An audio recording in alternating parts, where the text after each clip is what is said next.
ریاست بھر میں تمباکو اور نکوٹین پر مشتمل گٹکھا اور پان مسالہ کی تیاری، ذخیرہ کرنے، تقسیم کرنے، نقل و حمل اور فروخت پر 1 سال کی پابندی عائد کی ہے، جس کے پیش نظر آج بھینسا میں نرمل ضلع S P Janki Sharmila IPS کے ہدایت پر اور بھینسا ASP کانتی لال سبھاش پٹیل IPS کی قیادت میں بھینسا ٹاؤن سکل انسپیکٹر ڈی راجا ریڈی،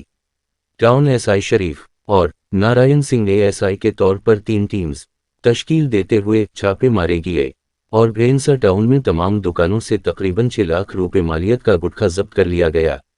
اس موقع پر بھینسا ٹاؤن سکل انسپیکٹر ڈی راجا ریڈی نے کہا کہ ممنوعہ گٹکھا اور تمباکو سے متعلقہ اشیاء کی فروخت، نقل و حمل یا ذخیرہ کرنے والوں کے خلاف سخت کارروائی کی جائے گی۔ اس موقع پر ٹاؤن SI شریف، نارائن سنگھ ASI کے علاوہ دیگر موجود تھے۔